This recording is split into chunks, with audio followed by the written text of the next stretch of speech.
the truck's at the arena. So I'm like at State Farm Arena every night. And when I walk through to go to the media center where we have our food and our meetings and stuff, it's like the opponent, like the away team's just warming up right there. So Wow. like James Harden's there, LeBron's like there, and you're just walking past them. When I was in first grade, they were asking us like our dream jobs, and mine was a Braves cameraman. And in 2 weeks, for the first time, I'm gonna do graphics for a Braves game. You're just rolling up to PGA. It's got all the logos. You sit in the truck. It's like there's Rory McIlroy.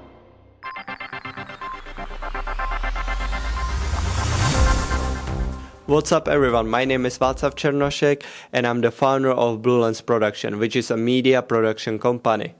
I'm starting this video series where I'm gonna be talking with people from the media industry, from sports, news, content creation, marketing, wedding filmmaking and all these fields, to be able to tell you and give you a little bit more information about how is it to work in these fields and maybe what do you need to do to be able to work in these fields and make it your dream job. In this first episode I was talking with Nick.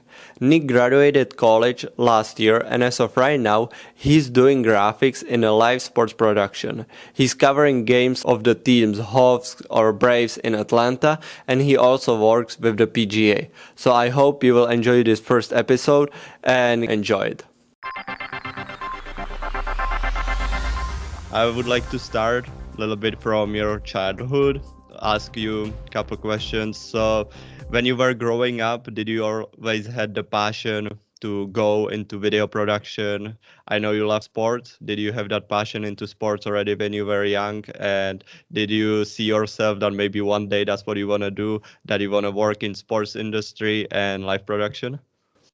Yeah, so both my parents were in sports production, in video production when I was growing up. So my dad would take me to the Braves games in Atlanta, and I'd be in the production truck, in the press box. So seeing that firsthand from a young age was super cool. And I actually, when I was in first grade, they were asking us like our dream jobs, and mine was a Braves cameraman. And in 2 weeks, for the first time, I'm gonna do graphics for a Braves game. So while you were growing up and you had that dream, did you already start like including yourself in some maybe like volunteering, maybe during high school, going to the games? Since your parents were in the industry, were you able to get the experience already in your younger age? So I did start thinking like that. I was like one of the tech managers for the studio productions in our high school that we would do, just of like the morning news. And then we also had an improv team that I was involved in, which was like running lights and sound. So just being in the booth there, I think translated well to what I did in college, which was the sports production through Valdosta State University. And I think that that set me up to be prepared for what's going on with like the language they use and the different equipment was pretty similar to what we have in the truck today. When you were deciding to go to the college, was it like for sure that you want to go to the college and for sure that you want to do this major in video production?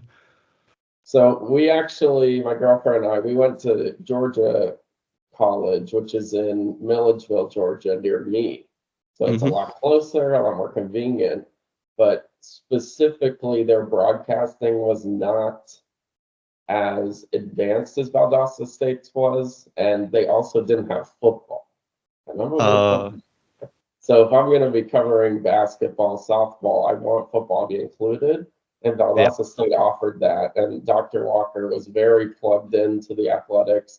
He's the one that recommended I reach out to Mr. Abbott, who's our director for all those Valdosta State games that we did, where I was working for 2 years. So I definitely had the path of sports production, and just seeing online like what Valdosta State offered was really interesting. When you get into the college to VSU and you were there starting more into sports industry, I know you were working a lot with the live productions there. Can you talk a little bit what exactly, like what positions did you get to do there and what experience you gained from it?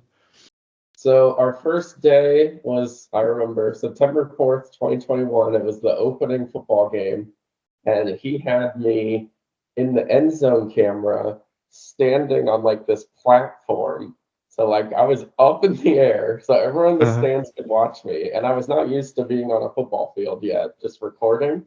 And it was also super crazy because the cheerleaders are like right next to me. So the whole time I just felt like so awkward. I was like elevated above everyone. And so I remember that was like my first experience doing camera. But after that, I just kind of bounced around. So once football ended and basketball started up, that's when I really got to get more hands-on with the technical side. I always Mm-hmm. wanted to be a director, run replay, do that type of thing, not as much of a camera. So Mr. Abbott really was kind of open with what I could do. And that's when I got the experience of directing, technical directing. We did replays there as well on their computer. So for basketball, baseball, and softball, it was pretty relaxed. It was only my senior year, once I had been there 2 years, that I started directing football because football is their biggest sport that most people are watching, the biggest money maker. So those Yeah. screens have a lot more importance compared to like a Wednesday night basketball where there's more freedom and flexibility to try other things. But it's always going to start camera basically when Yeah, you're that's true. beginning in college. But I made it very clear over time. I was like, I'm really interested in directing. If there are any opportunities to be up there with you, just watching, I don't need to do anything. And that also was really helpful to getting me where I am today, just based off of learning it, seeing how he runs a control room, and then kind of taking that as I kept going. Good. So when you were in the senior year, you started looking for jobs, and we know how hard, it can be to find a job or still while you are in college. Mhm.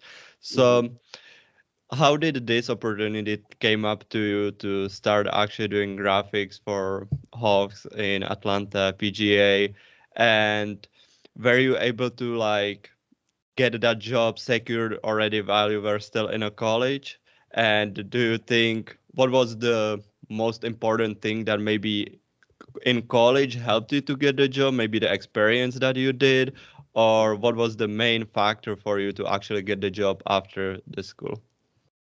So when I was, let's say, like April, I was in talks with PGA, and this is all based on me networking. So Hmm. obviously, with my parents being in Atlanta, I knew a lot of people, and it is terrible. I think I made like 15 calls to these random adults that work in the sports industry, and it was awful. And it's a grind, but probably two of them actually worked, which was Hmm. Kevin Allison and Stephen Toth. Those guys work in Atlanta. Stephen Toth's at PGA. Kevin Allison actually went to Valdosta State and knows Dr. Walker and has Okay. spoken in his class before about the sports industry. So that was a pretty cool connection, but nothing was guaranteed.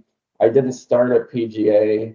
They wouldn't even really talk to me until I got my degree. It was very like, you need a bachelor's degree to start communications, basically. So I had like got my foot in the door, but nothing really started until that June.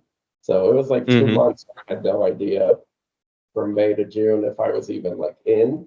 And then that was my first training day. But it's tough. I mean, I'm still freelancing. So like there are a lot of days I'm not working, but I know if I just stick with it, and I've known that since college, like it's hard to get work specifically on like the Braves game because there are a lot of people that want to work on the Braves Yeah. game. So you just gotta kind of hold down. I'm saving a lot of money just by living at home still because the the unpredictability of the job is kind of forcing me not to start renting because I'm not sure if I'm going to work at PGA in 3 months because they could change Yeah. their mind. So I didn't have anything at college when I graduated, but I just kind of kept going and then things started opening up. When you graduated college and you actually got started at this job and you were able to go into the production track and you knew like this is now your after college job and now you went to the house game and you saw PGA games and everything in the live production. How was that feeling for you when you always just dreamed about it? Yeah, it's still pretty surreal. I mean, you're just rolling up to PGA. It's got all the logos. You sit in the truck. It's like there's Rory McIlroy. I mean, it's still unbelievable. And I got to do the Genesis Invitational. 3 weeks ago, which was Tiger's first tournament since the Masters of last year. So just like the buzz around that. And then one of our clips, he was taking off his shoe, and he's not with Nike anymore, so he's not really supposed to wear any of the stuff. And on my stream, with my graphics on screen, he was putting his Nike socks on, and it went like pretty viral on Twitter. And it was like the thing I was showing on my graph. It was just super cool. Wow. Like leave the production chair, go on Twitter, and then see that picture. I was like, oh my, I just did that. So it kind of sets in how like this is really happening. I mean, and with the Hawks too, it's just so cool. Like the truck's at the arena. So I'm like at State Farm Arena every night. And when I walk through to go to the media center where we have our food and our meetings and stuff, it's like the opponent, like the away team's just warming up right there. So Wow. like James Harden's there, LeBron's like there, and you're just walking past them. And you're like, That is so cool. Yeah. It's still I mean, it's still hard to wrap my head around, but it's been going well, and I'm just making sure I'm always on it, not making mistakes because I don't want to get cut or anything. So I'm pretty happy. Yeah, that is really cool. So can you just like a little bit simple, like explain to me, I know kind of what your job is, graphics, so can you just explain it to somebody else who maybe would like to get into graphics, but they don't know exactly what is position in sports doing graphics? Yeah, so there are two types of positions. I'll say PGA first. PGA is called font coordinator. This is a very common job. And then your counterpart is your font operator. So as a coordinator, you have a computer, and you are basically the producer. You're like making graphics. You're telling this operator what to do. So if you think of it in a different way, it's the director and the technical director. In this scenario, I'm the director. So we have our computer. Let's say the producer to my right asks for a Rory McIlroy season summary. All his wins, his losses, how much money he's made this year. So on our computer, we have all of it set out. And so I'm looking through for the specific number to tell my operator. So in this scenario, let's say it's 420516, just as an example. So then on her computer or his, he types 420516, and it comes up, and then we send it out. So when we send it out, it goes up onto all the panels in front. There's like 50 of them. Okay. And then I say to the producer in my headset, I go, hey, check B, is that good? And so we're all communicating the whole time, making sure everyone can look at it, see it, agree. And then once the producer likes it, then he sells it to the director.